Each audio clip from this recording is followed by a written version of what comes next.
So you may see some of the Texas flooding or just other disasters going on around the world, and you may be thinking, I'm not a nonprofit. How in the world can I help?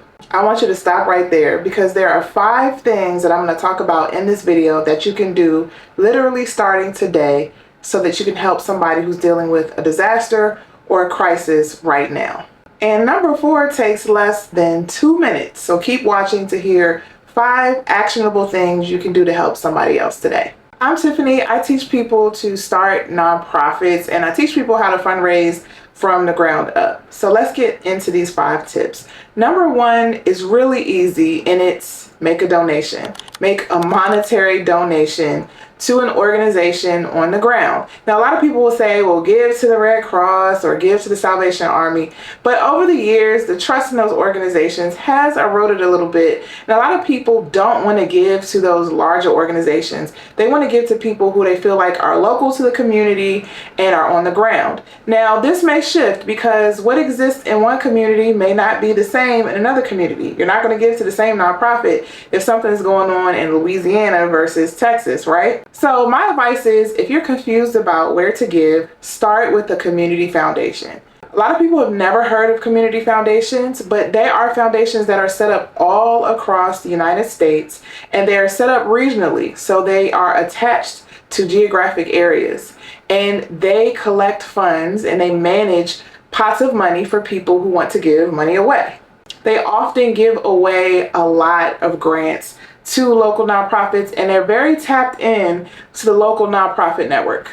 I've said this before, during COVID-19, when a lot of people didn't know where to give, it was the community foundations that was collecting money on communities' behalf and dispersing a lot of that COVID-19 aid and relief money in local communities. If you don't want to give to the community foundation and you want to give directly to a nonprofit, then my advice is to check out the local media, check out the local newspaper, radio station, news station. A lot of times they will be putting out information about where people can get items, where people can get assistance. And by listening to those broadcasts, you can get a clue about who's doing the actual work in the community. Usually, if it's a media organization, there's some kind of vetting that they do when they broadcast information. So go with the local media, see who they're suggesting, instead of just Googling and trying to figure out who's there. Because unfortunately, there are people who take advantage of these times and set up scam accounts on GoFundMe and things like that. So you want to go with a reputable organization that the local people recommend.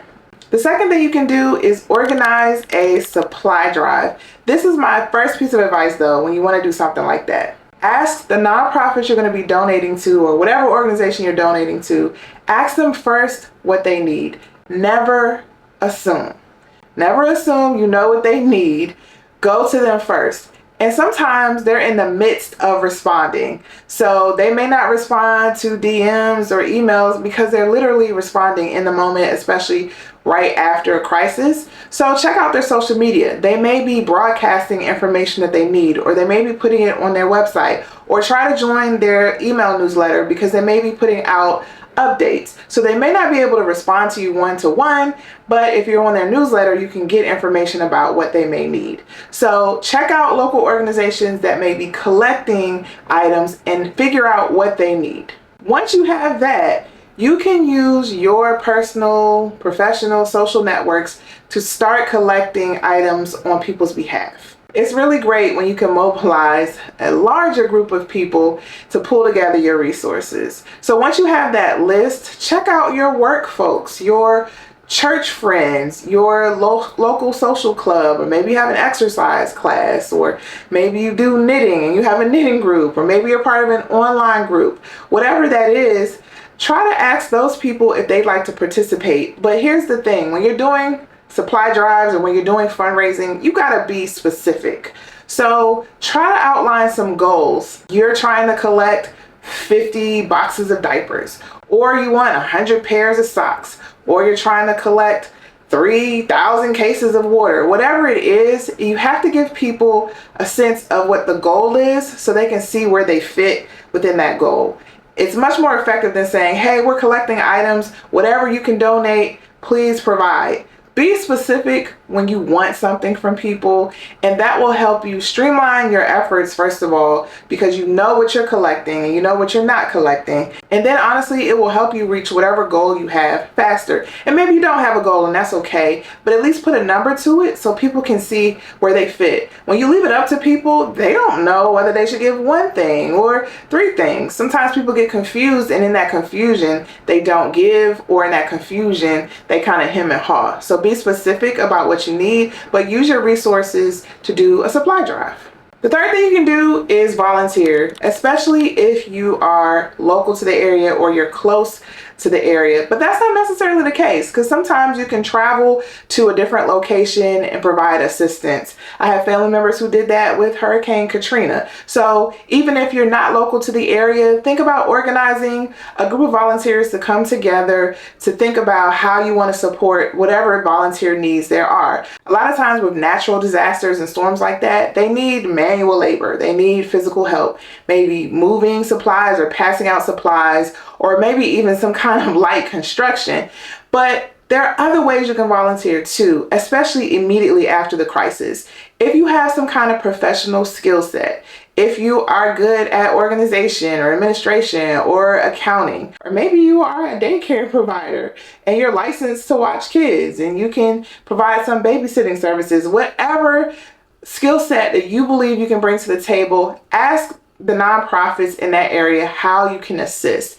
But here's the thing, I want you to be sensitive. You're going to feel an immense sense to want to do something, to want to help. And sometimes nonprofits on the ground may not be as responsive. The reality is they have limited capacities, especially smaller nonprofits. Some of them are operating with one staff person or just no staff and all volunteers. Or they just have limited staff who may not have had a break, who may be doing overtime and not getting paid for it. So if they don't respond to you right away to your request to volunteer, please be patient and figure out how you can fill the gap and fill the needs for those organizations. Number 4, like I promised, is really easy and quick. Share verified information, especially when you're not from an area, but you can relate to the people going through something and you want to give, but you're not on the ground to see what's going on.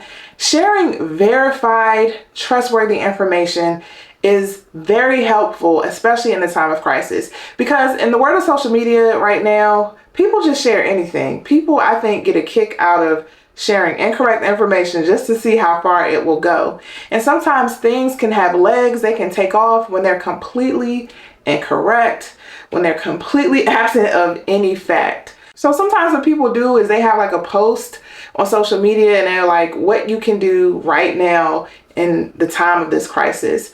You can verify that information and share it to your groups, text it to your friends, email it to people.